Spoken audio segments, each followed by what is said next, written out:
Assalamualaikum warahmatullahi wabarakatuh. Selamat pagi, perkenalkan nama saya Faradila Ilham dengan NIM 092022090187. Pada kesempatan kali ini saya akan menjelaskan materi tentang sistem dinamis dengan ilustrasi model tangki air dan saya ingin mensimulasikan dengan Simulink atau MATLAB. Nah, jadi sebelum masuk ke pembahasan utama, saya mulai dari ilustrasi sederhana ini. Nah, gambar tangki ini adalah digunakan untuk menunjukkan bagaimana sebuah sistem merespon aliran masuk dan aliran keluar. Nah, dari sini kita bisa melihat prinsip dasar perubahan kondisi dalam suatu sistem. Nah, gambar ini tuh mempresentasikan sebuah sistem dinamis sederhana menggunakan water tank sebagai analogi. Tangki air dipakai untuk menjelaskan bagaimana sebuah variabel berubah akibat input dan output.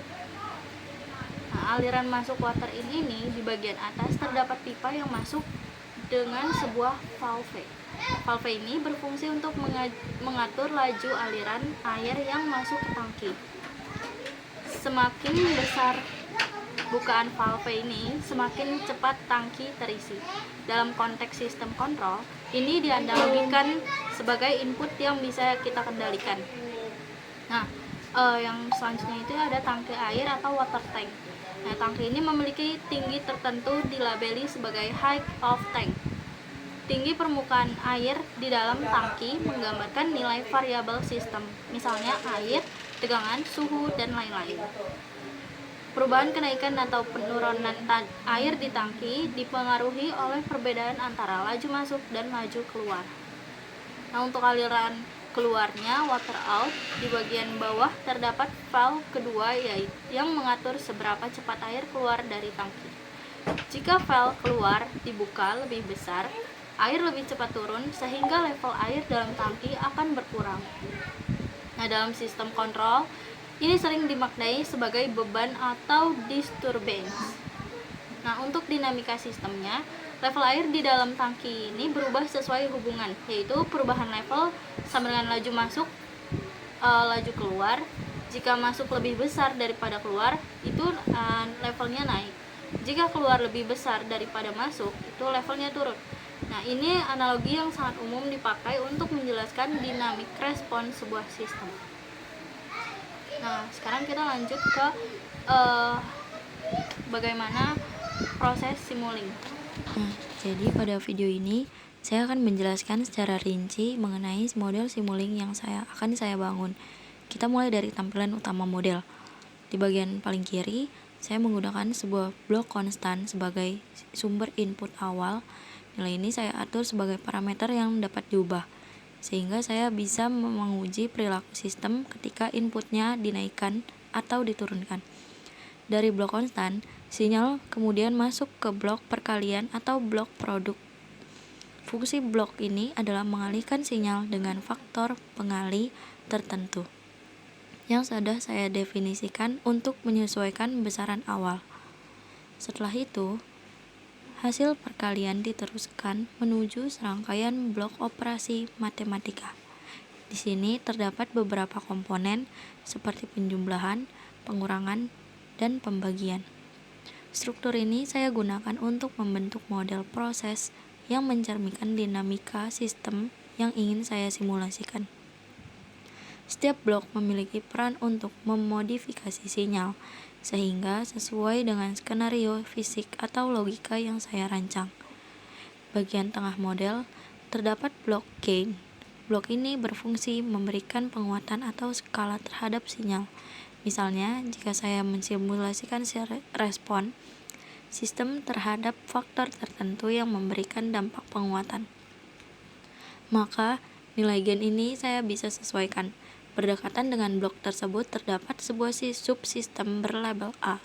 Subsistem ini berfungsi sebagai wadah untuk mengumpulkan beberapa operasi yang sifatnya itu mendukung perhitungan utama.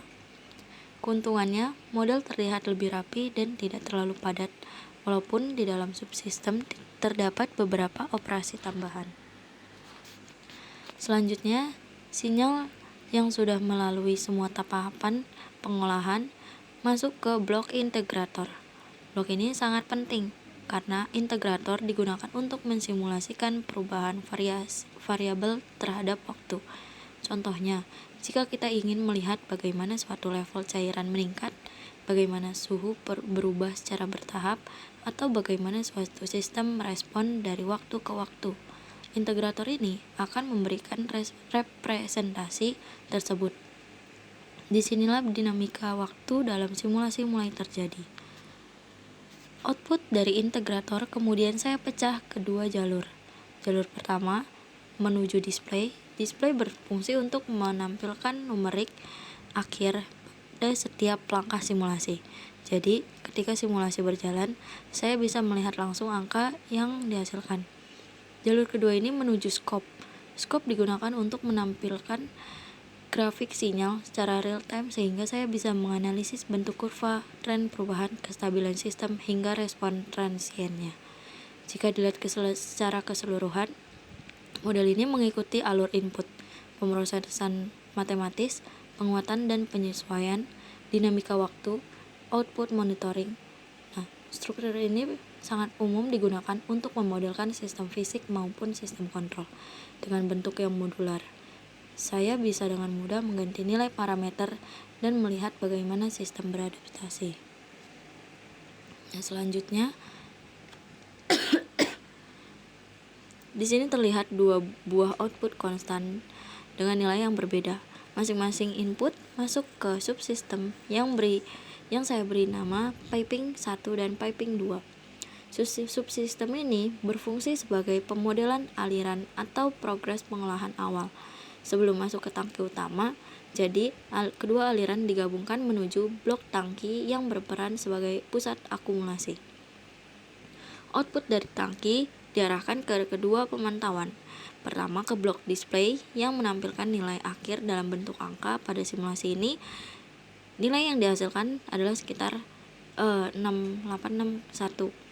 Nah, nilai tersebut menunjukkan respon steady state dari sistem setelah kedua aliran masuk dan diolah. Selain itu, simulasi juga ditampilkan pada scope. Scope yang memberikan gambar dinamika waktu.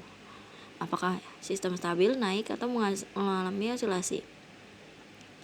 Nah, secara keseluruhan, hasil ini menunjukkan bahwa integrasi dua aliran melalui subsistem dan tangki menghasilkan output yang dapat diprediksi dan stabil. Nah, jadi itu adalah penjelasan model simulasi yang saya bangun di Simulink. Intinya, sistem ini menunjukkan bagaimana input diproses, digabungkan lalu menghasilkan respon yang bisa diamati lewat display dan scope. Semoga penjelasan ini membantu memahami alur model kerja. Terima kasih sudah menonton. Assalamualaikum warahmatullahi wabarakatuh.